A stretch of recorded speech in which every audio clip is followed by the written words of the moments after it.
Economic Development Committee, January 23rd, 2025. And we'll call Economic Development Committee to order at 6 p.m. Members present are Vicki Dishon, Christopher Moritz, C. Aaron Sherrick, and myself, Zion Hickman, Chair. Before we have public participation, we have Casie Grau from the Bucyrus Tourism and Visitors Bureau to give us the Q4 report on the Tourism and Visitors Bureau. All right, thanks everybody for inviting me to come. I'm just going to do a test really quick, make sure the scroll's okay. All right, so I am here to give a Q4 report from 2024 on the initiatives of Bucyrus Tourism and Visitors Bureau. Always like to start with just an overview. So the Bucyrus Tourism and Visitors Bureau is a private, nonprofit organization whose goal is to attract visitors and promote Bucyrus and its assets through various marketing channels. The Bucyrus Tourism and Visitors Bureau is also an information hub for visitors. We provide brochures, advertisements, maps, postcards, etc. And so when people come to our building and want information, we are there to serve them. Our tourism bureau also does something a little unique for tourism bureaus, and we do events as well. So it's a great way to get people into the area, see Bucyrus, and explore and have fun here too. So just want to do a quick reminder of how we get some of our funding. Of course, it is through the hotel occupancy tax, also known as the bed tax. So when someone goes and stays at our local Holiday Inn or Quality Inn, there's a tax assessed to them by those hotels. That tax then gets passed on to the city of Bucyrus, and we get 50% of that. It is not a tax on Bucyrus residents, and it is one of our mechanisms of funding. The other is through some of the events that we do. Sorry about that. All right. We do have a Tourism Advisory Council. It meets every month on the second Tuesday, and it's comprised of those individuals who have economic development interest or local tourism. They're individuals from some of our tourism attractions. So we have people like Sarah and Ashley from the Crawford Partnership. Of course, Zion comes to our meetings. People from Pickwick, Coopers, the Park District, etc. And when we meet, we talk about the initiatives that they have going on so we can keep our finger on the pulse of activities and we can help promote those activities. And then we also share what we're doing, and it's our way of just letting that group know some of the initiatives that we have so they can say, yep, that sounds great, or hey, no, maybe you need to change course here. There we go. So as many of you know, last year we created the visitbucyrus.org. This was considered a landing page originally where we had some themes where we were promoting Bucyrus. Going into 2025, this will actually be a more robust website, and so we'll continue to expand on the information that is there. If you go out today, you'll see the work that we did for Candlelight Christmas on this page, and we'll use this information to promote the event in 2025 as well. We also have a partnership with Ohio.org. This is through the development department through the state of Ohio. They have a marketing campaign called Ohio, the Heart of It All. And in that campaign last year, particularly in the Q4, we had two events kind of marketed through them. So we had a holiday events guide, which promoted Bucyrus. And then we had a blog, which promoted Bucyrus as one of 5 charming towns in Ohio. So we were really proud of that. We shared it in the Q3 and then the Q4 again as well. Just thought that that was a great story to tell about Bucyrus. We also do social media campaigns, so if you follow us on social media, you'll see things just about every day, particularly on the weekends. We really try to get the word out about activities that are happening across the area so that people know where to go and some of the activities that are going on. Now, of course, hopefully you're hearing through these stories that we have multiple channels of how we're trying to get information out. So we have social media, we have our partnership with Ohio, the Heart of It All. We now do a monthly newsletter, And in that newsletter, we share, of course, events, initiatives, fun facts about Bucyrus. We have a food feature and anything else we can find that would kind of entice people to come to the area. We do have about 2,300 subscribers to this newsletter, so we're pretty tickled with the response rate to it. And we'll continue to kind of throw the information to Tourism Advisory Council and others to ensure we've got information in there that's enticing for people to want to read it. We did do some outreach work as well in the fourth quarter. So October 22nd, Heather and I were invited to go speak at a Homemakers Fall Convention up at Pickwick. The Homemakers Convention was comprised of women from over multiple counties in Ohio. There was about 75 women there. And we came with information about Bucyrus. We played trivia with them, and they all got goodie bags from some of our local tourist attractions. So we just had a really great time. Finally, of course, I mentioned Candlelight Christmas. What I love about this event is that it tells the story about partnerships that we have with others in the area. So Kiwanis, they did the Santa Parade, of course. Altrusa, we had a tree lighting ceremony and the mayor spoke. We had multiple organizations participating. The library participated. And so in 2025, we hope to continue that tradition and continue those partnerships so the event is just as great. Finally, I wanted to just share information about our team. So as you know, in 2024, we utilized Community Heart Consulting. That relationship was wonderful. It really promoted and got the Tourism Bureau kick-started and back up and running. The contract, though, did end in November of 2024. However, Heather and I continue to do work every day with tourism. People still come in, people still call. We get requests from across the U.S. Sometimes people just want packets of information because they're coming to visit the area. So we'll put together mailings and we'll send it to individuals who request that. But we have Becky Lutz, who has started with the Chamber as an assistant director, and part of her role will be to oversee tourism in 2025. So she will be stationed in our Bucyrus location.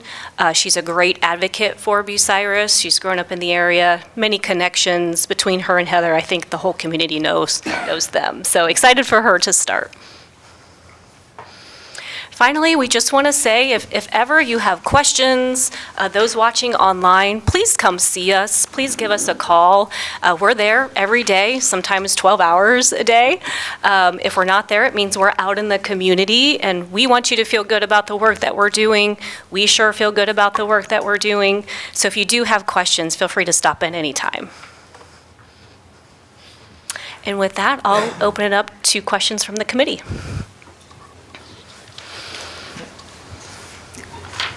I don't have any, Zion. I don't have any either. I don't have any this right now, this time, no. Thank you, though. Okay, thank you so Yes, much. Thank you. Casie. With that, I will open it up for public participation for economic development. Seeing none, we'll move on to America 250 Ohio. I had a phone call yesterday with Randy Fisher and Elaine Naples with the Crawford County History Alliance, get more information on America 250, or at least what I have been left out on. And I found out that the grants that are currently in the rotation for the current grant cycle are for education and teaching programs, which end January 31st.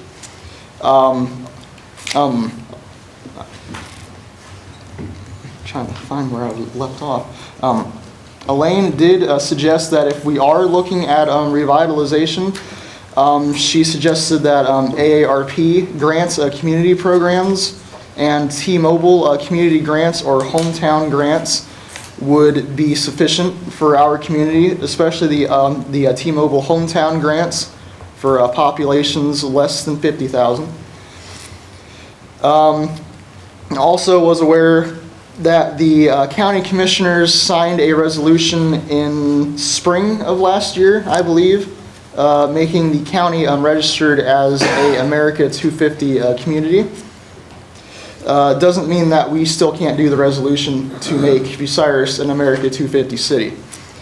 However, what was recommended to me by the Crawford County History Alliance is that if we do pass a resolution to become an America 250 city, that we let the county file for any grants in rotation, so there is no infighting for limited grant money.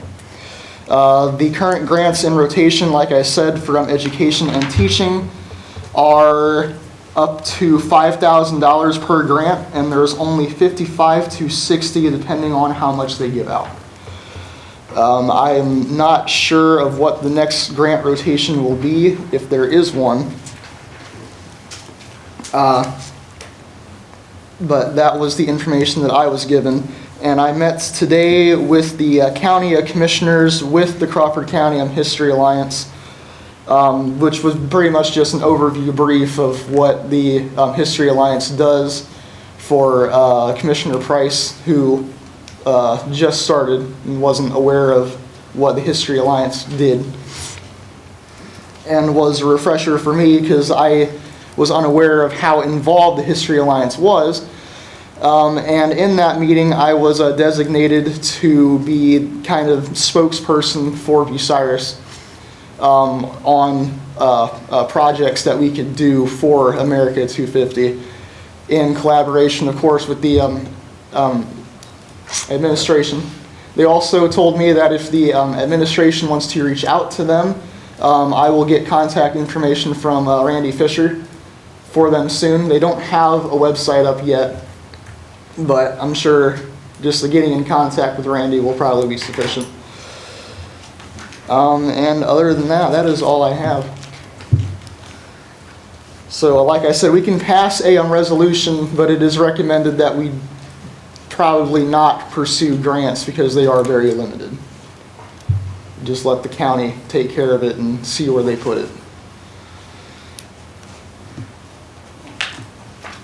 So then what would be the benefit of us passing a resolution?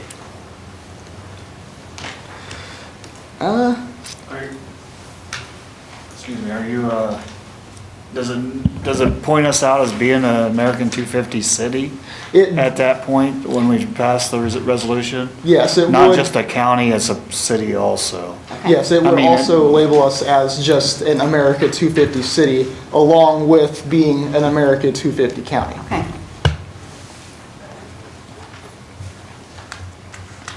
So then if we wanted to apply for a grant, they're saying that the city shouldn't apply, let the county do it. Yes. But with the understanding that if the county applies for it, they know it's for us, the city. I mean, I'm trying to figure out. The way that it was explained to us and the way that I understood it was if the county applies for these grants, it's not going to go to a specific city. Rather, it's going to go towards any attractions or any kind of teaching opportunities throughout the county. So like if we have something historical up here that we want to present to the county or that they feel like they want to do, they'll apply for that grant and they'll put it towards an event for that. Gotcha. Or at least for this current grant rotation. Okay.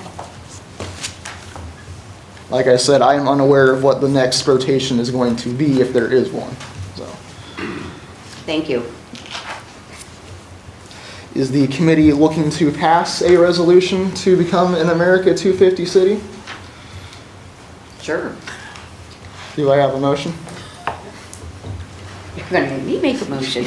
I move that we have the law director prepare a resolution for the city of Bucyrus to become an America 250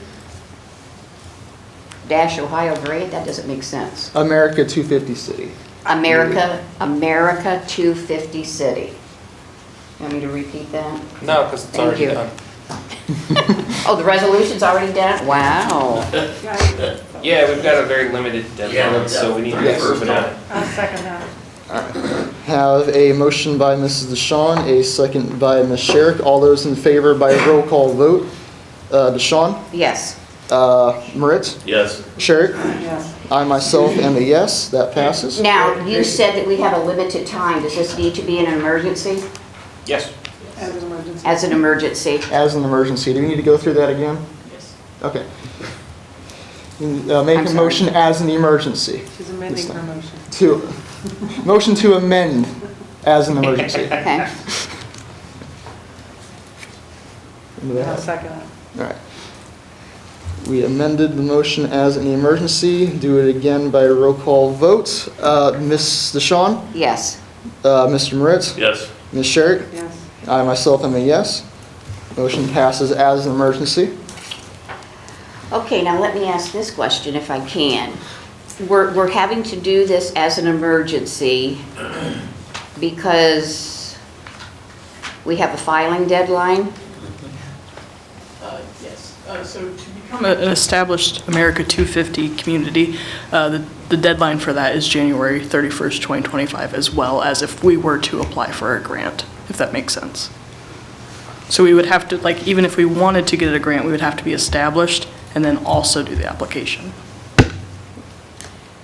So this has to go before council to Correct. approve. So we're looking at a special council meeting? Correct. And has there been any thought as to when this special council meeting is going to be? We have concepts of a date. Keep it naughty together. Miranda, have you reached out to anybody about a special meeting?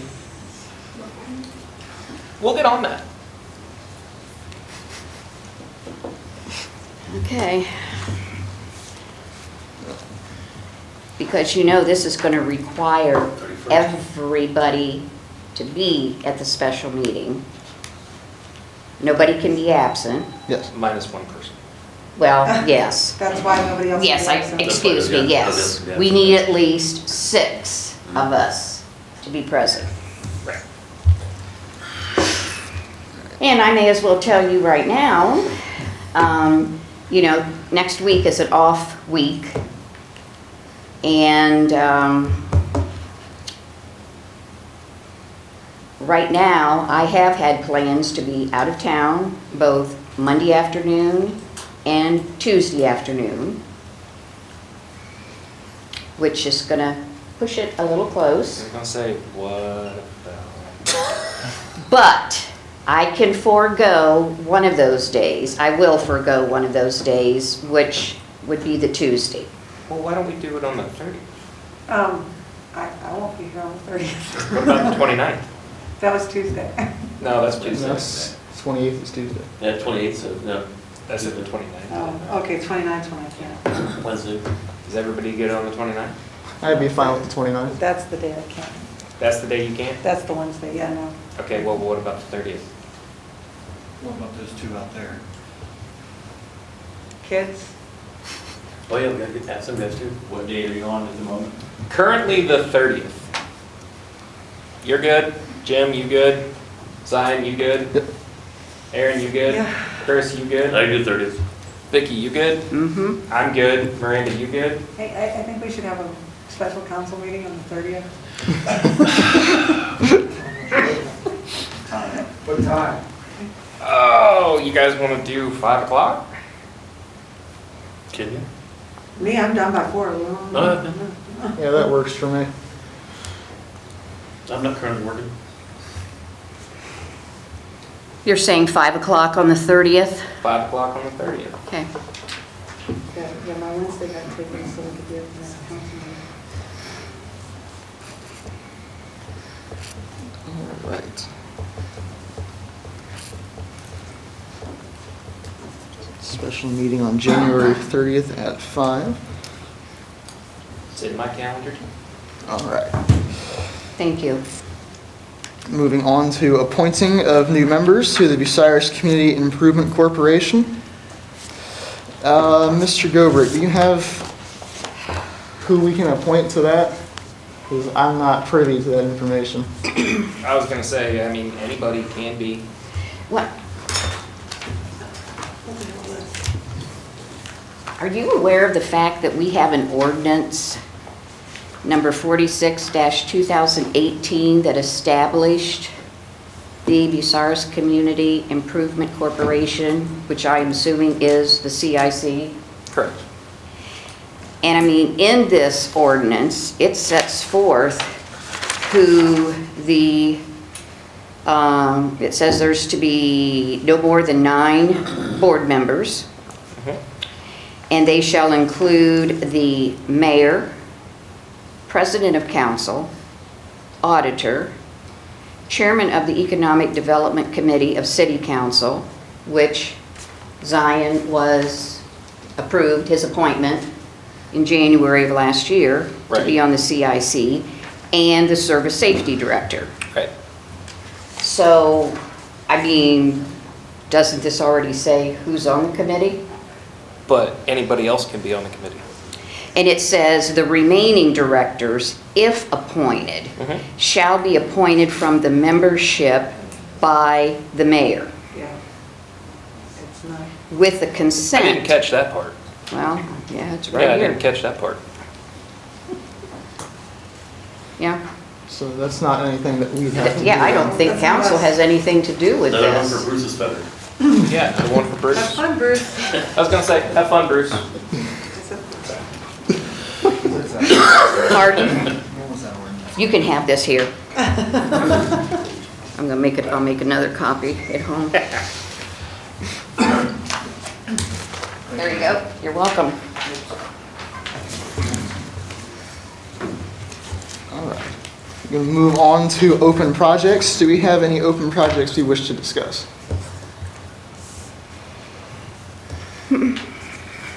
Chris? No. Aaron? I do not have any to discuss at this time.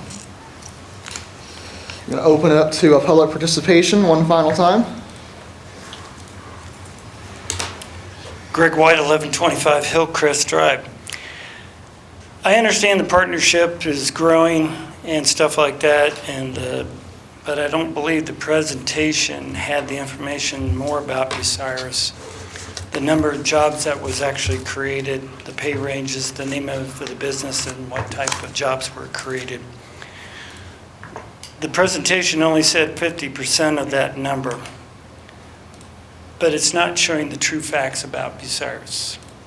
Okay? And I did ask that to be requested, that to be a part of that presentation so people would know how many jobs, but it did not include that. I'm kind of disappointed in that, in that way. The other thing is I want to bring up is on the Bucyrus Tourism Bureau. I still question why that public records are not available. And 2, how can a bureau spend over $40,000 in consulting fees with an LLC that was not registered with the state of Ohio last year? Okay? I still question these things, and I will keep on questioning these things. Matter of fact, I've been in contact with the state about some of these issues, and we'll see how that pans out. But I think that the Bureau needs to open up the books and show everybody where everything has been spent and all the minutes to all the meetings and everything over the last 7 years. And that's required by law. Thank you. Any more public participation for economic development? I do have no question. If he does, I got a question. Go ahead. Do we have minutes for economic or not? I didn't see any in our packet, I was wondering if we had them or not. I didn't even catch that. and I was downstairs, so. You can approve at the next meeting. Seeing no further public participation, I will adjourn at 6:25 PM. Service Committee, January 23rd, 2025. Service Committee called to order at 6:26. Member present is Sierra and Chair Kevin Myers, Zion Hickman, I myself, Chris Moritz, Chair. Any public participation at this point, if I get it all out there in one piece? Not seeing any. I'd like to have a motion to approval of minutes for January 9th, 2025. So moved. Zion second.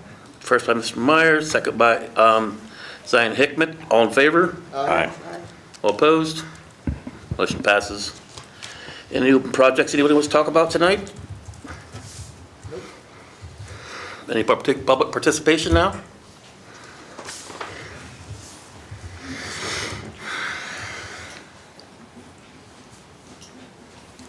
Ken Long, 625 South Spring Street.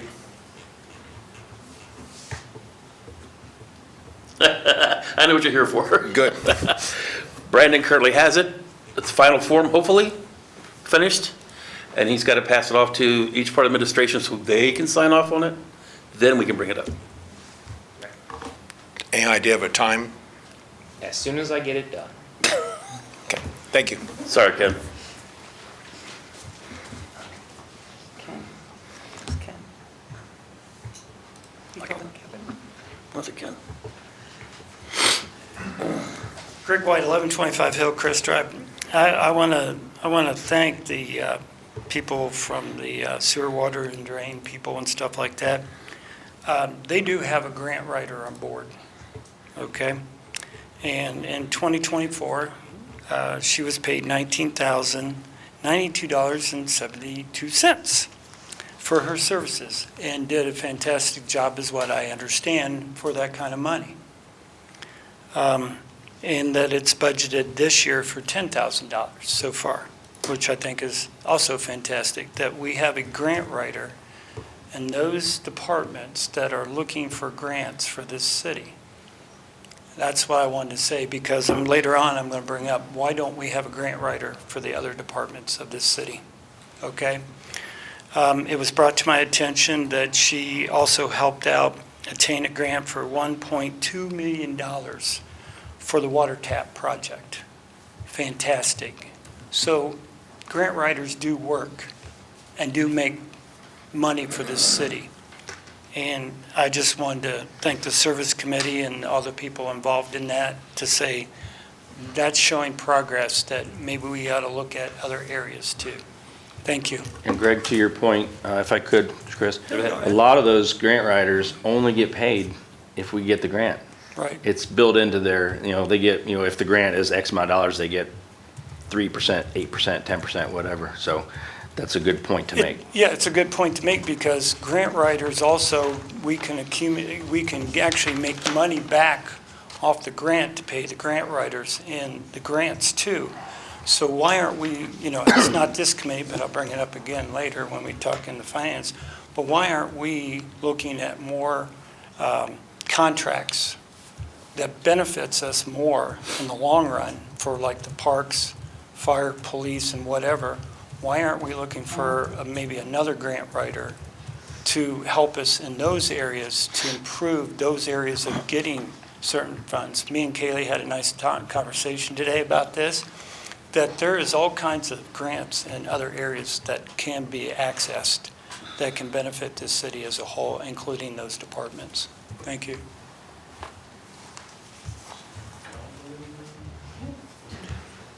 Any other public participation?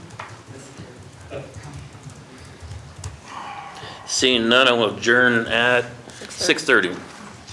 Health and Safety Committee, January 23rd, 2025.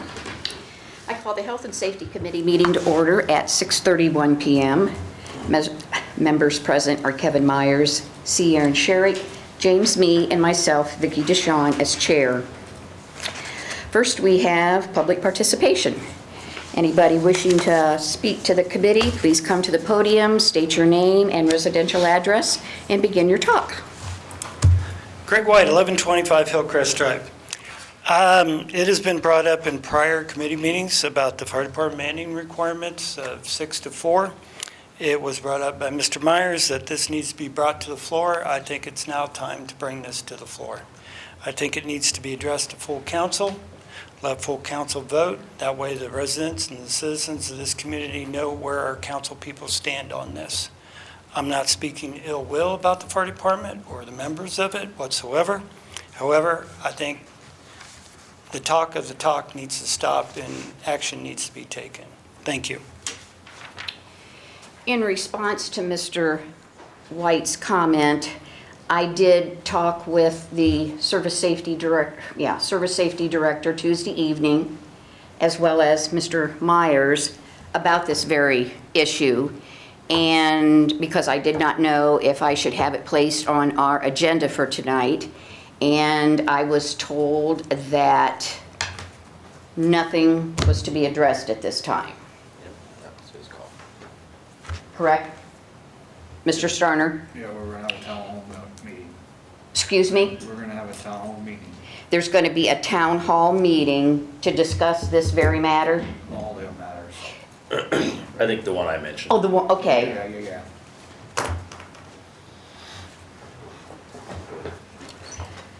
So we are going to be discussing it, but not at tonight's meeting because of the reason that we just mentioned. They're having the town hall meeting, they'll be discussing that, and as you indicated, other matters as well? Okay. Any other public participation?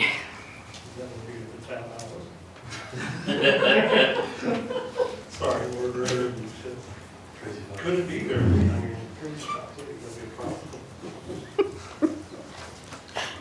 Okay, any other public participation? Besides Mr. Miller. I'm teasing.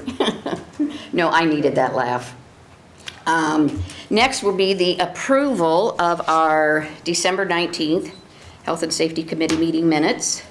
Do I have a motion to approve the minutes? So moved. I'll second that. Motion by Myers, second by Sherrick. Roll call vote. Myers? Yes. Sherrick? Yes. Me? Yes. And myself, Dishon? Yes. Motion passes. Open projects. No. The committee received an email Wednesday from our council clerk sending to us attached legislation that was drafted by the law director concerning recreational marijuana and the medical marijuana. Before tonight's meeting, I did talk with Mr. Gobrick and pointed out that on the piece of legislation that's dealing with Chapter 705, which is the adult use marijuana, that the caption does state recreational rather than adult use. And he has assured me that he has changed that, and it now states adult use. So as far as I'm concerned, I've looked over, I'm fine with Chapter 705 creation and the creation of the Chapter 704. The 704 being the medical marijuana and the Chapter 705 being the adult use marijuana. Now, one question I do have, I know it talks about dispensaries,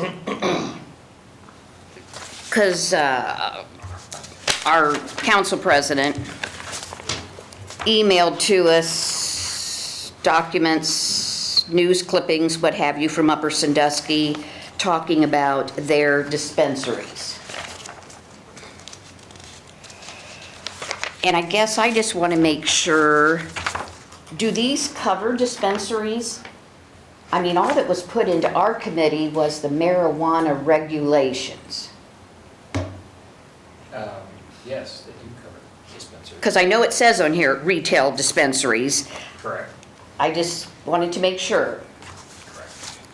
And just for the public's information, and really for mine too, what exactly does Chapter 704, what is it doing? please.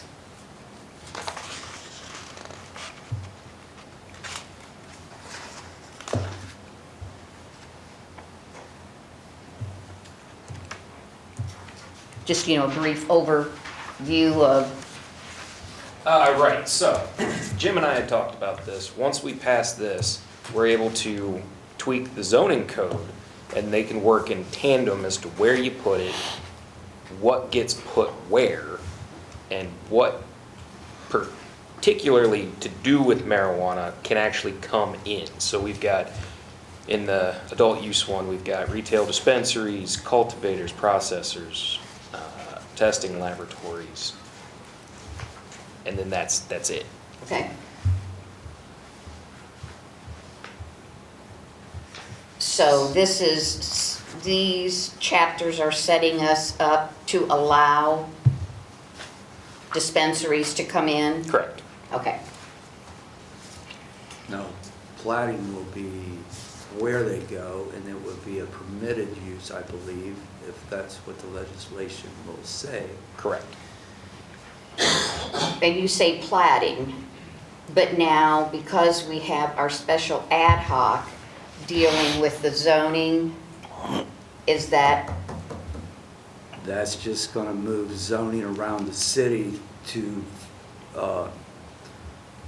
be for Bucyrus. okay, so our ad hoc zoning will not be addressing, No. okay, great, okay, that's just, thank you. Now, I was a little confused. Actually, platting tonight, I'm gonna ask somebody for legislation for that. Right. So, Now, how those two pieces of legislation are going to work together is in 705.03, and I think it's in both the adult use and medical. Locations. It's locations, but that is locations that the state has decided that you can't be like Right. within 500 feet of a church or a public library or a playground or a park or anything like that. And so that doesn't say where it can go, it's saying where it can't go. Whereas the zoning legislation will say where it can go. Okay, okay? And I'm gonna touch on points in platting tonight on that. And it's a discussion, I wanna know your guys' view on it and everything, so. okay, I have a question for the law director. sure. You mentioned, referring back to Ohio Revised Code 3780.07, do you believe that it is in our best interest to include the number 500 feet in the event that the state were to ever change their regulations? That would cause us to potentially be not in step with the state if we don't catch it. I don't foresee the state ever changing that. Oh, I didn't foresee them ever changing the gun laws, but they did, and we were caught with our pants down trying to I got you. go find a ton of legislation that we had to go through and fix. I'm just asking, would it be wise to remove that 500 feet and just refer back to the Ohio Revised Code number so that if the state changes anything, we don't have to change anything? That's my only question. We can do that. Is that what the committee wants? That way, when the state changes the law, we are in. Yeah, it allows them to change it without us having to know that and take action upon it and potentially pass more legislation for no reason. Okey dokey. So you're saying these two pieces you're looking to be revised? I just, that's my opinion, is just to remove It shouldn't take too that much. set number. But we've got this draft legislation. I believe that we could request this with the corrections we just discussed to be Correct. prepared and moved on to full council. So I would like to make that motion to send this on to full council with the corrections asked for this evening. Do I have a second? I'll second that. Motion by Myers, second by Sherrick. Roll call. Myers? Yes. Sherrick? Yes. Me? Yes. And myself, Dishon, yes. And there will be another public participation at the end, so if anybody wants to come up and talk about, what we've been talking about on the marijuana, you'll have that opportunity to do that. Any other open projects? Taxi cab, I know our taxi licensing, insurance, I guess I should say. Mr. Gobrick is working on that, on the draft. Have we had a meeting yet with the law director, the service safety director, and the mayor, and possibly Mr. Keefe on the food trucks? I have not had a meeting. Okay, so that's still We in didn't have a progress? meeting, did we? Oh, okay. I haven't had a meeting. You just weren't there for it. And I think that's it for right now. Anybody have anything else on open projects? Okay, next, public participation.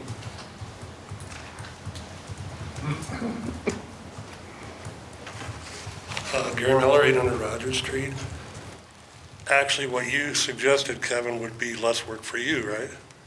You wouldn't have to change it, so that's a good thing. As far as I didn't catch the very beginning, you said you had somebody contact you about dispensaries, or you just brought up the letter? Did I mishear? Maybe I was wishing. We've had, Mr. Keefe pointed out that we've had businesses approach us in the past, and we didn't have anything ready, which is what kind of started this whole conversation. How long do you think this will take before you're ready to say, yeah, we've approved it? I believe he'll have that ready for us at our next full council meeting to vote on. Okay, I just wondered. It's not emergency legislation, No. so it would go through 3 readings, and So then it'd be 3 months. if passed after its 3rd reading, 30 days after that. So we're looking at 2 months. Okay, thanks. Thank you. Any more public participation? Okay, seeing no one. Before we adjourn. Sure. I read Kurt's email, and he sent us some notes from Upper Sandusky. And in those notes, it said there will not be any more dispensary licenses handed out from the state of Ohio until 2026. That was one of the councilmen there that said that. That was in their notes, in their minutes. So I just wanted to point that out too, so. That's all. Okay. I haven't checked it out. I haven't looked, so. All right. I will adjourn our Health and Safety Committee meeting at 6:44 PM. Public Lands and Buildings Committee, January 23rd, 2025. I'm going to call the Public Lands and Buildings Committee to order at 6:46 PM. Members present are Zion Hickman, Christopher Moritz, Kevin Myers, and myself, Sierra and Sheriff as chair. Public participation for Public Lands and Buildings. Greg White, 1125 Hillcrest Drive. Aaron, I appreciate you finally getting us a list of all the properties owned by the city. I appreciate that. I do come up with a couple concerns, though, is that some of this farmland that we're going out for bid for, are we getting a good price for rent on this or not? The other thing, too, is I want to bring out is that these 5 parcels, and I do question one, the one that's near the wastewater treatment plant. But if this land is not usable to where we really need it, why aren't we looking at possibly selling this land? Okay? I worked up some numbers. They're just projected numbers. They're not concrete or nothing like that. But in those 5 properties at the current base rate of $11,000 per acre, it could go higher. We could potentially look at $1.3 million coming into public lands and buildings for this city to be used for putting the new roof on the city hall, other things, the splash pad, okay, fixing the swimming pool leak, and some other things. I did have a talk with Tommy Starner today. I appreciate that very much. It was a very candid conversation. And he said that he can agree to disagree with me on, and he's got some projects he couldn't tell me about, and I understand that. But I think that's something that really needs to be looked at before anything is voted on or said, that we really need to look at, do we really need this land? Don't we need that land? And just like some of the other ones on here too, that I question too, but I just wanted to bring these up because sometimes you have to get a magnifying glass to read half this crap. So And yes, the city can put deed restrictions on the selling of this property. They can restrict that no buildings are allowed. They can restrict also that this land can only be used for crop production only. They can also put in that they have access to this land, said property, at any time for the city to do whatever they need to. That is in the law. So there is a way of finding money to fix some of these projects and stuff. But I also am concerned about what we are actually getting for the bids on this land. I don't think it's up there where it should be. I mean, some of the numbers from the last contracts are a joke. And I'd also like to put in there too, if before this even gets passed by council, is to put a 30-day notice that we can pull anything at any given time. That way, if we do want to sell it or whatever, I'm not talking about tearing down the farmer's crops or whatever, but I think it should only be a 1-year lease or whatever with a 30-day notice in there, and look at it that way, because that's just off 5 parcels. And I haven't looked at the whole list yet and done all the research, but I think there's some other properties out there too that we could seriously look at. And I understand there's water interceptors and water lines going through some of these places, but, you know, could we take some of this land and actually not have to mow it all the time, okay, and maybe make a butterfly and habitat for butterflies to where you can plant all kinds of flowers on on certain properties, okay? What can we else do to where we do not have to mow it constantly all the time? We could make habitats for other birds and stuff like this too out of that land if it's just going to sit there. I did have a candid conversation with Aaron before the meetings tonight, and if one parcel of land on Crowder Road, if we only get what the deed says or whatever, and the rest of the money goes back to the Shriners, then so be it. Sell that piece of property back out, take what we can get out of it, and then give the rest back to where they can do good with that extra money. Someone would be interested, some farmer would be interested in that piece of parcel out there on Crowder Road. So what if we only make 7? But at least the money will go back to some charities. That's what I want to say. Thank you, appreciate it. Thank you. Okay. So first up, we have oh wait, do we have any other fancy best? Okay, sorry. The sale of public lands and city-owned properties. Madam Chair, Yes, sir. I've got a question and a comment on this. Would it be possible for you to put some numbers together to report back to us, Kaylee, of what we're getting for rent on those, and just do the quick math of how many years of rent would it take to equal, and Greg has a very solid number, about 11,000 per acre is the going rate. So, you know, if we could do the math and say, you know, if this piece of property is going to take us 35 years to make, you know, 11,000 an acre, that's a lot different than saying, oh, we'll make that back in 2 years. Yeah. So I think I'd like to see that number on each of the pieces of farm ground that we rent out. And then I just want to make a comment to Greg's point on the Crowder Road property. If and when we ever are able to extend Beale Avenue is platted to go, and that's on the corner, I think it would behoove us to hold on to that one to secure development in that area if we're ever able to extend that. So that's my 2 cents worth on that one.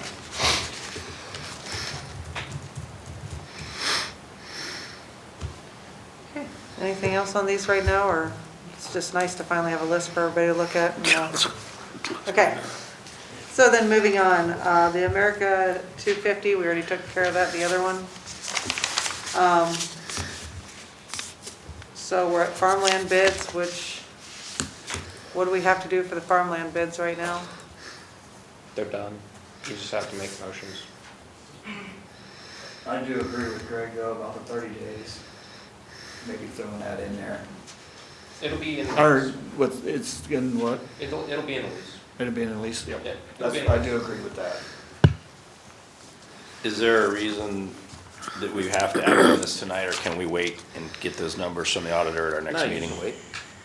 Okay. It's a March 31st. Or March 1st. No, March 31st deadline on that, though.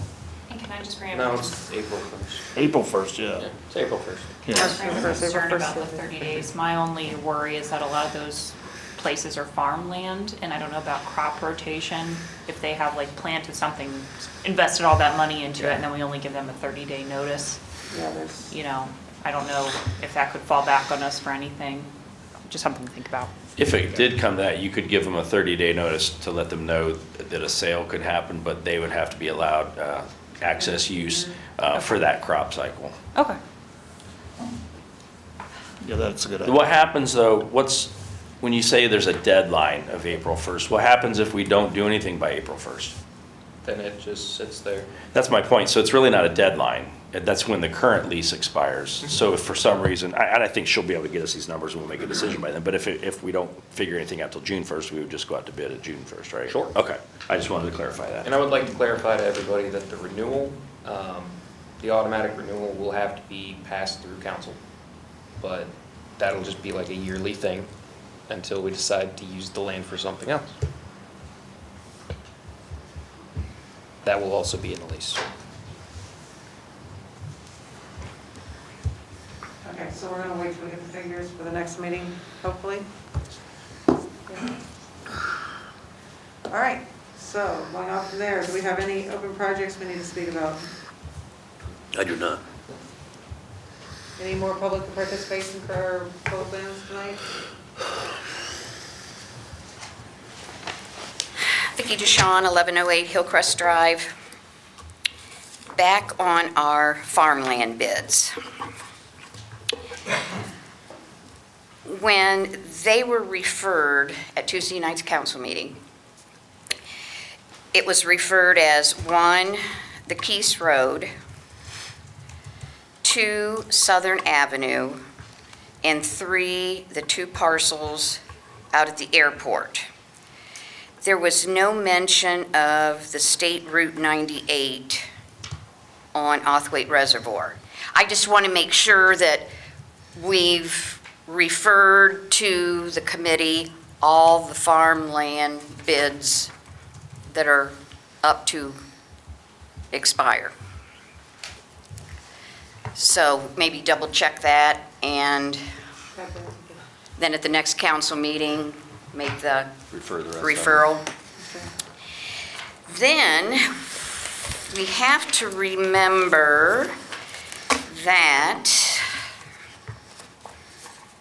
way back, the, Mr. Fisher from the Airport Commission had come to the committee and was talking about land, approximately 4 point some odd acres to be used for parking, what have you. That's never been addressed, or it's not been completed. I know Mr. Fankhauser had brought up sometime, back in October, that he thought that there was an issue why it wasn't done, but everything's been done. Mr. Fisher came with a letter saying, hey, this is what I would like done. We then got an email from the commission, or from the Airport Commission members themselves, stating, we agree with Mr. Fisher, what he would like to have done, we're in agreement with it.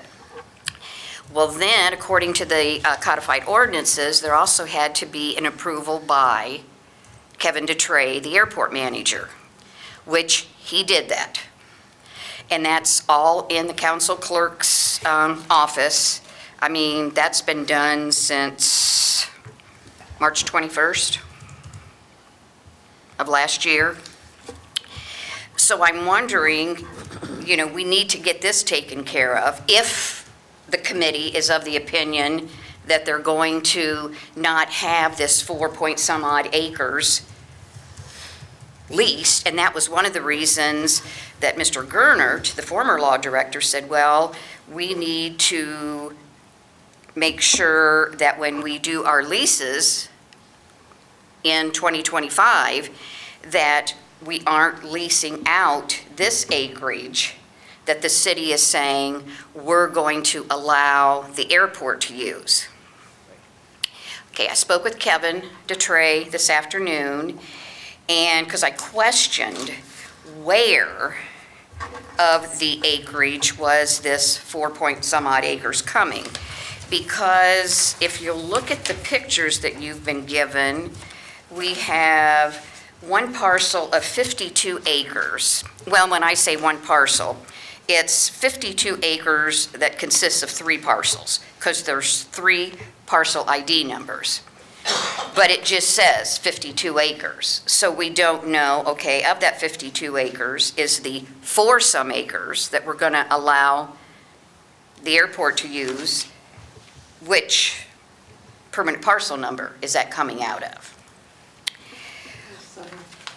Then Mr. DeTrey also indicated that some of this acreage that we have been leasing, and it states as such in the pieces of legislation, that, we're advertising for bids for, 52 acres, and I'll use this one, 32 acres, that it's not 32 acres, that it's gone down. And so really, we need to make sure that when we're advertising for leasing, that we're advertising the correct acreage that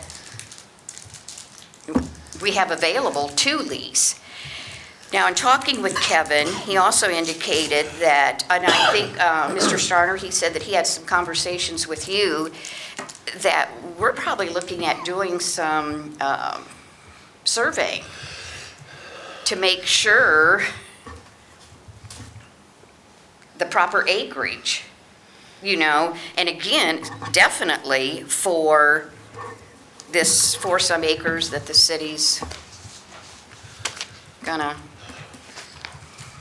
we just can't do, in my opinion, we can't do an ordinance that says we want to advertise for bids for 7.6 acres, or we want to do one for 6.3, or we want to do one for 52, especially if we know that these numbers, there's been some decrease, or there will be some decrease because of, again, the allowing of the airport to do their parking and what have you.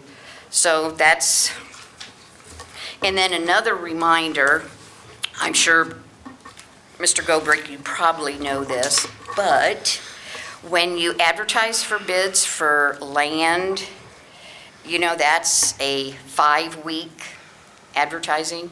Correct. So, it's not like one of those where you just advertise and 1 or 2 times and then it's done. We have to advertise for 5 consecutive weeks. Correct. We already have those scheduled, don't we? Not now. We pulled them because we had to come to council. Okay. We did have them scheduled because I didn't know we had to go through council to do it. Oh, yeah. I just, I'm a doer, not a talk about doing it. You're a doer. And so, just as Kevin pointed out, it's not like we're under the gun, because if we were under the gun, we're definitely going to be under the gun, because 5 weeks, and this has to be first approved by council, and then you've got to take it to the newspaper. The reason why I was having them hold off is because Yep. I knew a few things needed to be done. Great. So, all right, Thank you. Is there any other public participation for public lands? All right, seeing none, it's 7:02 PM and I adjourn the Public Lands and Buildings Committee. Platting Committee, January 23rd, 2025. Planning Committee will come to order at 7:05. Members Aaron Sherrick, Kevin Myers, Vicki Dishon, James Mead, Chair. First up, public participation. Seeing none, I need approval for the minutes from the December 19th, 2024 regular platting meeting. I'll make a motion to approve the minutes from the December 19th, 2024 regular Platting Committee meeting. Thank you, Aaron. Do I have a second? I'll second that motion. Thank you, Vicki. Roll call. Aaron? Yes. Vicki? Yes. Myers? Yes. And I am a yes. Motion passes. Open projects. So, what we had talked about earlier today was the platting and where to put it. So my whole deal was to keep it out of downtown this whole time. Even when we started it, I wanted to keep it out of downtown. So after looking over everything, and they're gonna change a little bit, but not drastically, I'd like to keep it in GI, General Industrial, LIC, Limited Industrial, Commercial, and GB, General Business. Go ahead. Completely out of downtown, or is there any avenue for like a variance to be granted if a situation presents itself? that If it's in seems down, I appropriate? don't want it in downtown business. Right. I'm just asking, are you going to allow for there to be any type of a hearing, like a variance granted, if something, a situation happens that seems like a decent place to put it? Not in downtown. That's all I was asking. Put it anywhere you want, but downtown. I mean, by state law, it can't be anywhere else, but I would put in there all other districts is prohibited.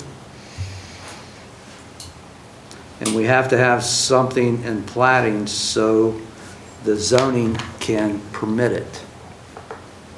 These would be permitted. Even these GI, LIC, and GB, general business. So may I ask, because I don't have a map in front of me, what is the GI district? What does that encompass? General industry, the industrial park. Okay. LIC. I just should have got you a map, shouldn't I? But I mean, like, where is that? Okay. Thank you. You know me, I'm a paper person. And I should have got you, I apologize, I should have got you a map. That's the only one I've got with me. So there's the green industrial commercial. All right, and there it is there. So there. Now, where is this at? In town-wise? 98. Okay. And down there, that's GI, and then general business. Not the general business. Oh, yes, not the downtown business. Yeah. Yeah, so all the red, In general business. red and gray. Unless it's within one of the prohibited things. Right, gotcha, okay. All right, I'll see that you get this back. That's fine. Do you want to see it? No. Oh, Okay. I'm sorry. No, no, no, no. So- I so do you can s- actually see through it. You sort of see what I was going after. We can put it, out to Ponderosa, where the old Ponderosa was, up north in the industrial park. Okay. I'm sorry, I don't want somebody walking out on Main Street, and this was a lot of feedback that I got from my generation and older, is they don't want to smell dope when they have their kids out of town, so they don't want them walking out of a shop, firing up a joint, walking down the street. And if they can't drive to one of those places, they probably shouldn't be smoking in the first place. Now, Sorry. Now, lawyer aspect. it is illegal to smoke it in public. However, I'm assuming that you're saying that people would sometimes break the law Maybe. on occasion, Just- from time to time, So happens. and that's what you're planning for. What do you guys think? It's been known to happen. Okay. I think he's being, as Ms. Gorsuch would say, facetious. Facetious. You just scared me with that memory.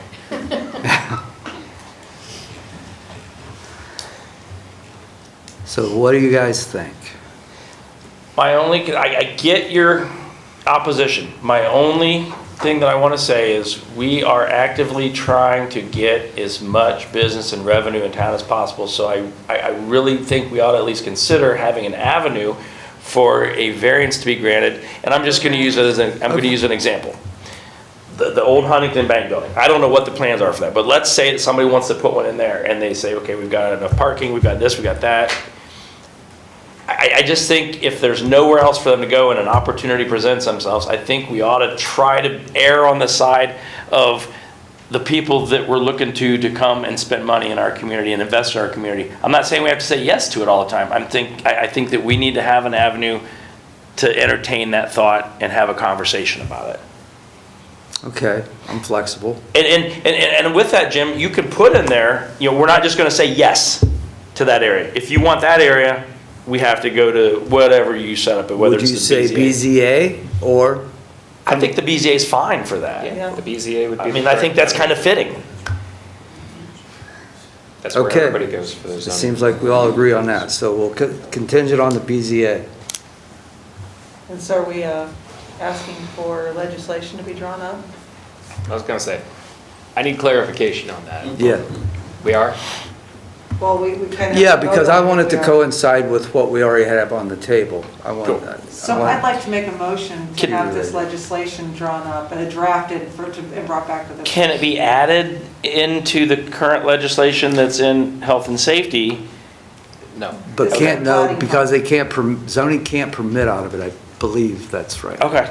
It has to have its own legislation, and that's got to be under 1169 or 1197, and have its own number.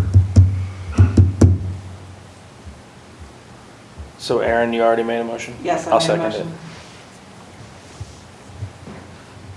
Aaron made the motion, Myers seconded it. I'll get a Facebook comment on that. Aaron, Yes. Myers, Yes. Vicki, Yes. and I'm yes. Motion passes. So, we got that taken care of. Any other open projects? Not this evening. Public participation? AV Frizz of Frizzell Passage. I just wanted to speak on your ideas for the map around town. I would just remind the council or the committee that what the data was on the passage of the issue, the state issue that allowed recreational marijuana in Ohio, and it was around a 60% approval rating. So I would just caution you that that 60% of the citizens that were hopeful for this, if they hear that there are more regulations and limits put on Bucyrus, it's going to upset, I would estimate, around 60% of the population, which would make it very difficult to maintain support. To add to that, I could refer back to a map that was emailed to many council members a while back that illustrates the available areas in Bucyrus. And I would remind you that the 500-foot limit includes all public parks. And when we have parks on our square in the art park, I would just remind you that the entire downtown business district is covered by the state law. It's not permitted anywhere in there. The only intersection which is in the downtown business district that's not prohibited by state law is Mary Street and North Sandusky Avenue.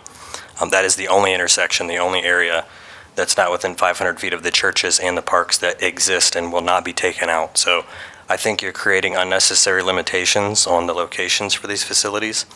I would just add it at that I think, not only are those downtown business areas already off limits, but also your plan for the industrial park. And in an email, I also explained a dispensary is a retail establishment. Our current zoning regulations prohibit retail establishments in the, that may be what you intend to change, but. No, it's not what we intend to change. It's already written in there. We can have retail out there because that's how the Crossroads started. But it's already in the legislation. I can get you a copy of it if you. I believe that must be a variance because I reviewed the zoning code. I'm pretty familiar with the zoning administrator position. I reviewed the zoning code and it says that retail, it must be an industrial purpose. And dispensaries are nowhere near an industrial outlet or facility of any type. Actually, I was hoping to get a grow house, a laboratory, and a dispensary all in one up there. I would. That was my To comment on that, About this. I'm not per se a professional in this realm, Sure. but I would add that grow operations are extremely limited in licenses, and there are very, very few grow operations that are approved anywhere around here. And dispensaries will never have a direct connection to a grow operation like that. They are standalone facilities. And then to comment about the smelling dope in the air, dispensaries are one of the most staunch regulators that will prohibit you from, you cannot consume in their facilities or they would be shut down. So I would recommend that adding a dispensary would protect our open air spaces from that consumption, because if people don't have to drive as far, that means they have plenty of time to get back home to consume, not out in the open spaces. And that I would add that any bars that are downtown would probably be a much, much worse offender for what you may smell in the air compared to a dispensary. So just wanted to add that all the location limitations, they're already there in the state law. So as Kevin said, I think it's a great opportunity to bring in new businesses, especially if our regulations, if these things that you pass, if we decided to add a tax on any sales, which state law allows up to 3%, I think there's your real opportunity to really generate a revenue, to bring in new business opportunities with jobs, to act as a council to encourage that. So I would say, rather than limit and tell businesses, you'll have to deal with a lot, if we were to, through economic development, create some sort of attraction to try to pull the businesses in. And then if we set even a 1% tax, I did quick math, and I estimated over $200,000 annually with a 1% tax, just based on really basic numbers. So We've got avenues through economic development to have tax incentives and things like that to attract new business, so. yeah, I thought we should be as encouraging as possible. I agree. Because they have proven through the data that they are safe facilities that don't affect the communities. You're not going to deal with a bunch of dopers laying on your sidewalks. All the negative feedback that I've received is keep it out of downtown, keep it out of downtown. Yeah, and I would add that state law will prohibit that as long as the churches and parks remain in Bucyrus. And I think you guys appreciate those. I don't think those are going away anywhere. So I would say you don't even need those protections. State law covers it through the parks. But that's my input. Thank you. Thank you. Say if we got a dispensary, do we need legislation out of finance to tax that or not? Yes. We would? Yes. It's just- And it wouldn't be expenditure, though, it would be income, so we could set that in health and safety, I believe. It'd be just as if we did a permit for something. Well, I finance guess, would but have to be involved. how about we check into that so we're ready to go? Yeah, we can look into Because that. it's not an expense, it's an income. So it's like farmland. Yeah. And that's something that would need to be referred. That'd Probably, yeah. At a meeting, All right. regular meeting. Speaking of legislation, have you guys considered abatements for dispensaries? I think that's one of the things he just mentioned that I was tagging on to. Yeah. But yeah, I absolutely think that's a great idea. Yes. Sounds great. But we already have, opportunity zones and. Because that would require. If you're gonna have an abatement though, it needs to be a structured abatement, right? Right. Yeah. Because we can go up to 15 years. So a lot at the beginning. 10, 5, 3, Yeah, something there like you that, go. yeah. Now you're talking. Okay. Oh, sorry. Wow. I haven't been talking, all my voice is rusty. Clarissa Slater, 3645 State Route 4. My only thought is that, maybe this is a loophole, but I would consider that an alternative to the tax levy for it to be discussed in finance. That's why we're having a town hall, which I'll talk about in the finance committee. No, I'm just saying that I would say that that could be considered an alternative if that discussion needs to be had, I would think. That's just my opinion. Thanks. Just to add on really quickly, I want to say because of that surge in general, our cigarette excise tax has tanked recently. So any income, I would appreciate, so that's it. and darn Surgeon General. I'm still supporting, so. Okay, any more public participation? Meeting adjourned at 7:20. Finance Committee, January 23rd, 2025. I'm going to call Finance to order at 7:22 PM. Members present are James Me, Christopher Moritz, Vicki Dishon, and myself, Chair. First item is public participation.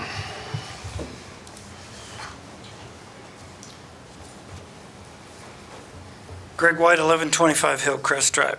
Now I'm going to bring up the grant writer because it has to do with finance.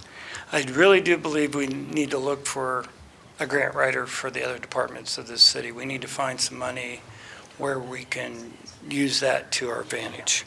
Second of all, the Bratwurst Festival Safety Forces and Cleanup Services, I hope that most of that is done at time and a half, because most of that services is done after normal business hours. And I believe that's almost 70% is done, so I hope the We will figures. get into all the skinny of those numbers. What's that? We will get into all those numbers here in a minute. Okay, so I want to make sure Greg, to that. your point, though, you can talk all you want about it. We can't discuss with you the grants because it has to be referred.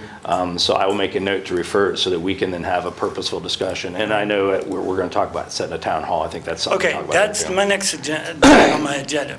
So when are we going to have these town halls? Well, that's on my paper right here is to set a date and time before we leave here tonight. That's what I want to see. Let's not kick the can down the road and let's We're get going it to set a up. date and time. Let's set it right now tonight. Thank We you. will. Any other public participation? All right, you have in front of you the minutes from the December 19th, 2024 regular Finance Committee meeting. I'll entertain a motion to approve. So moved. Second.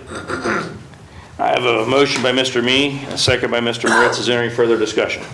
If not, Mr. Me. Yes. Mr. Moritz. Yes. Mrs. Deschon. Yes. I'm a yes as well. Okay. Auditor Lewis, you are up for the next three.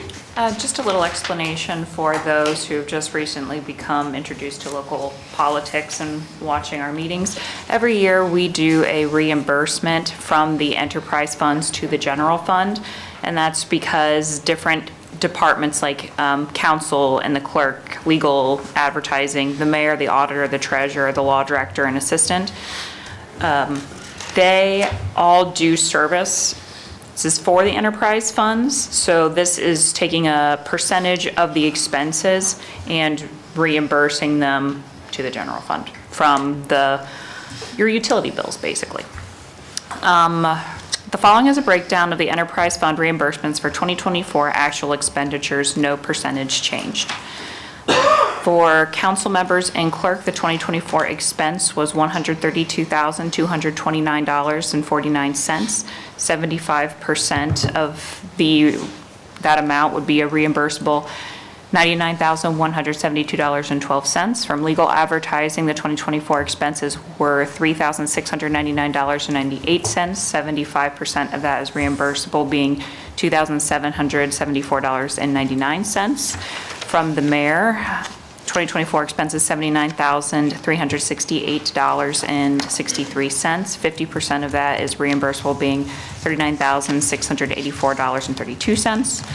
For the auditor, the 2024 expenses were $151,828.50, 75% of which is reimbursable, being $113,871.38. From the treasurer, 2024 expenses were $11,181.82, 75% is reimbursable, being $8,386.39. For the law director and assistant, which would be the prosecutor, 2024 expenses are $158,425.64, 75% of which is reimbursable, being $118,819.23. When you total up the reimbursable column, that gives you $382,708.43. 80% of that can be reimbursed. And dividing that into the 4 enterprise funds, it breaks down to $76,541.69 per fund to be charged to waterworks, sewage disposal, solid waste, and stormwater utility funds. All right. Any questions of the auditor for the enterprise fund reimbursements? No. Vicki? No. Chris? No. All right, then I will entertain a motion requesting emergency legislation approving the enterprise fund reimbursements as presented. So moved. Second. I have a motion by Mr. Me and a second by Mr. Moritz. Any further discussion? Mr. Me? Yes. Mr. Moritz? Yes. Mrs. Dishon? Yes. I'm a yes as well. Motion carries.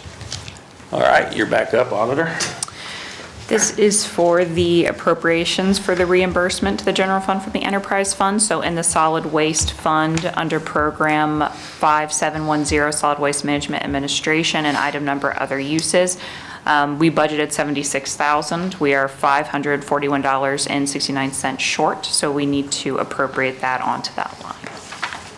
All right, any questions of the auditor on the appropriation request? If not, I'll entertain a motion requesting emergency legislation approving the appropriation of $541.69. So moved. Second again.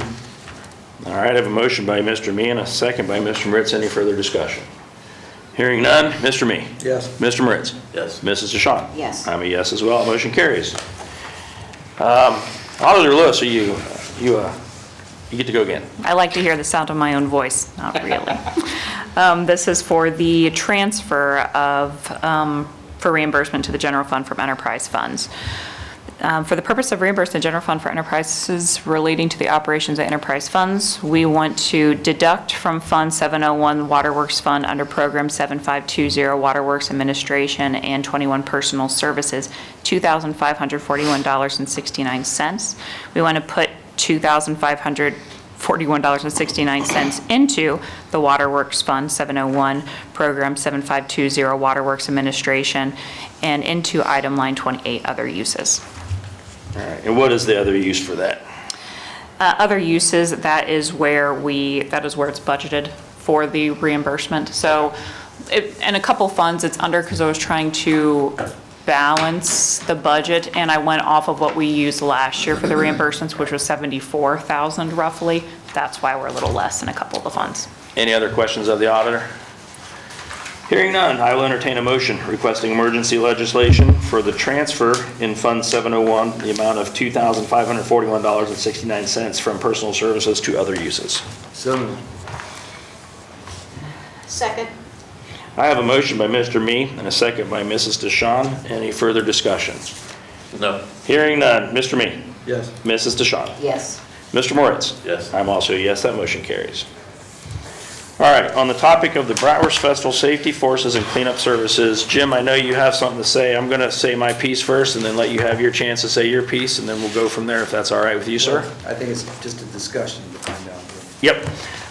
It's my opinion that this should be an administrative function. I believe the administration, as it was in the past when the city was charging the festival years ago, it would be a negotiation between the administration and the festival, at which time they come to an agreement. The administration comes to us then requesting legislation for that dollar amount. That's my opinion, that's how it should go. And now I'll let you have the floor. With that being said, we could have saved a lot of time. Agreed. That's not what we do here. That just cuts my whole day down. Yeah. Yeah.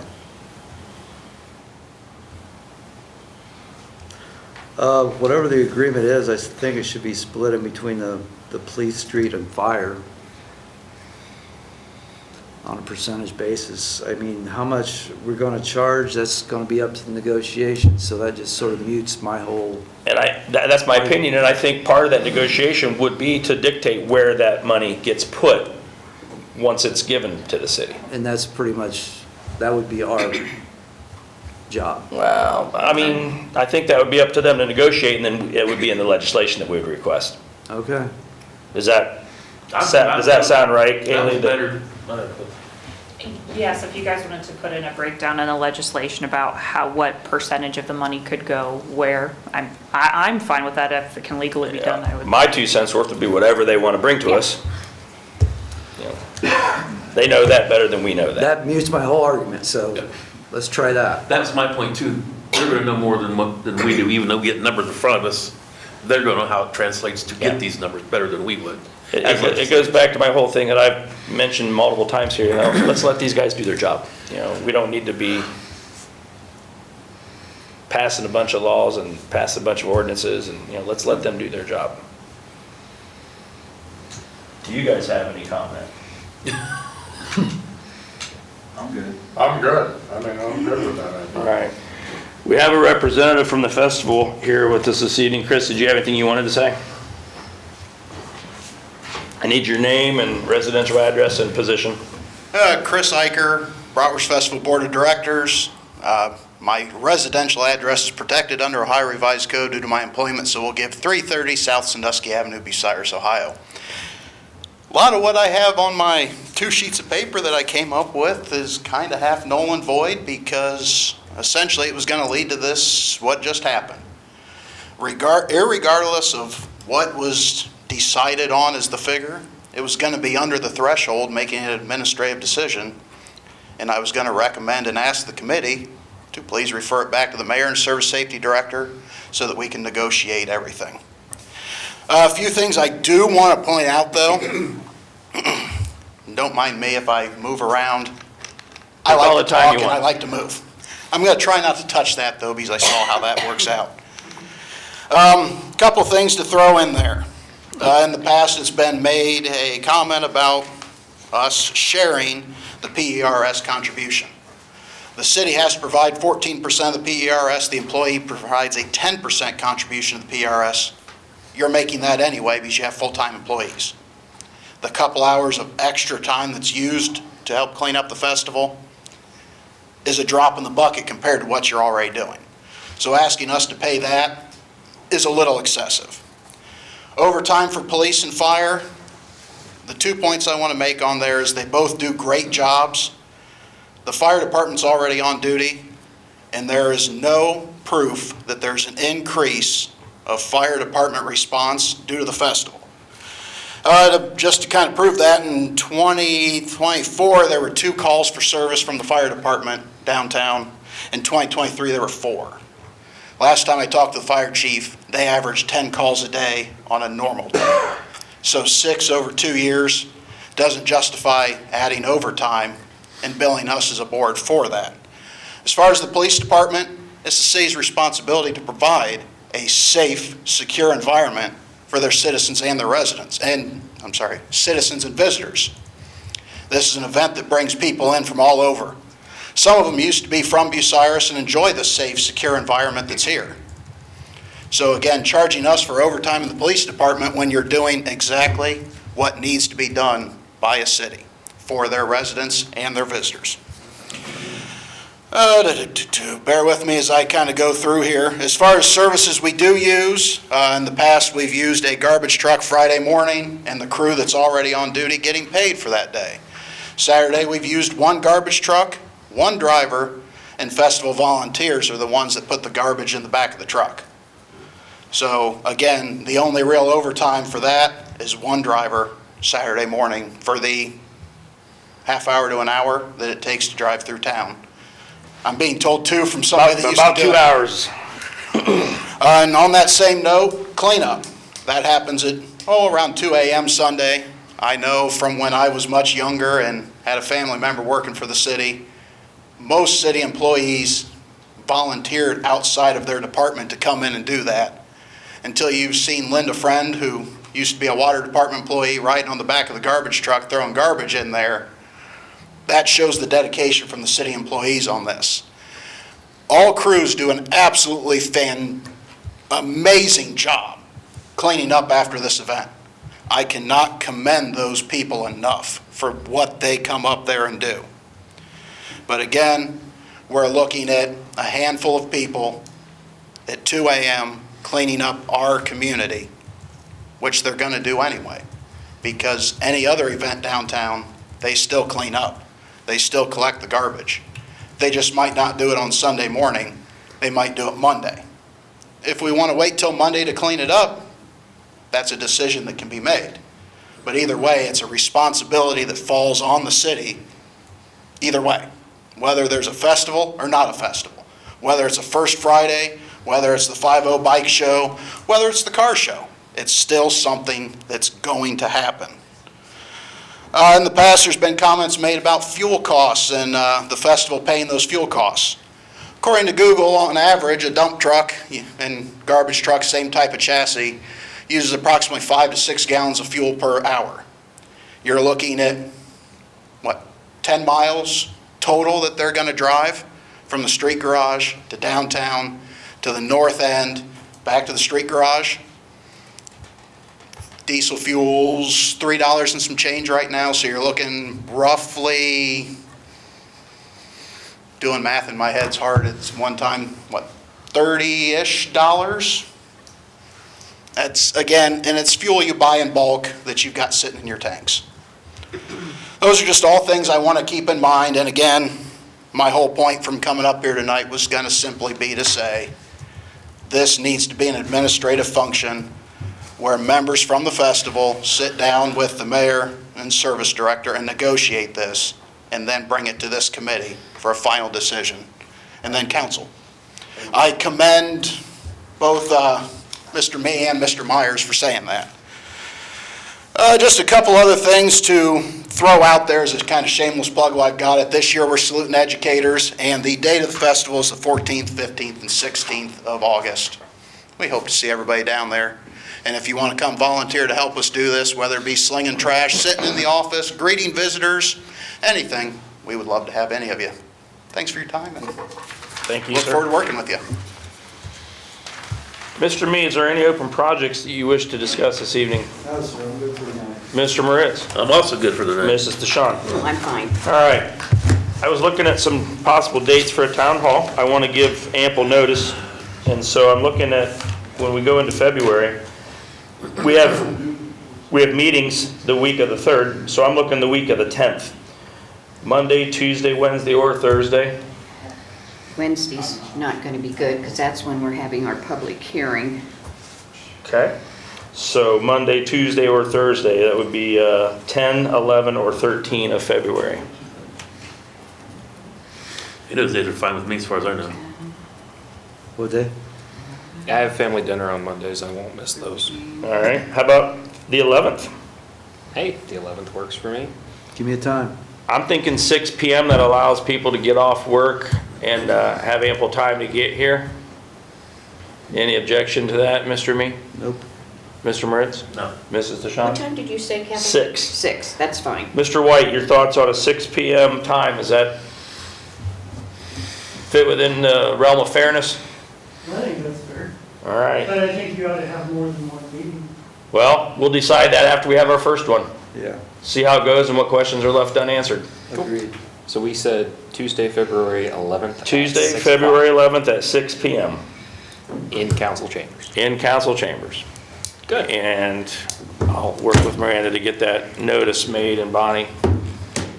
My question, if the 4 of us are here and participating in discussion, do we need to call that a finance committee meeting? Well, Or can it be a town hall informational session only where we're listening and slinging ideas but not making any decisions?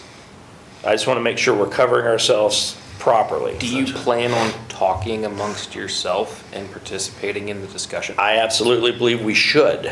Then it has to be a finance meeting. Okay. So we're going to refer to it as a town hall so that people understand that we're encouraging them to come and speak, but it'll need to be advertised then as a special finance committee meeting for the sake of a town hall. Also, if you would like, I should probably do a press release, that way it gets more I coverage. think that is marvelous. Thank you. Yep. All right. Last time around the room, Mr. Me. We're good. Mr. Moritz. I'm good. Mrs. Dishon. Question. What all are we discussing at this town hall? I mean, Well, can we're you give gonna, us an we're gonna, idea? yeah, we're gonna talk about, revenue, generating revenue, right. cutting expenses, all the things that are looming that we need to discuss. Okay. So anything in the projects? Yeah, In our, Yeah, our- the open projects. yeah, anything in open our projects? yep. And if you want, we can refer the topic of this discussion so that it opens up to whatever anybody wants to talk about. I'm fine with that. I don't want to be limited. I want to make sure that the citizens as well as us gets the opportunity to bounce some ideas around and see where we go. Public participation. Seeing none, we are going to adjourn at 7:42 PM.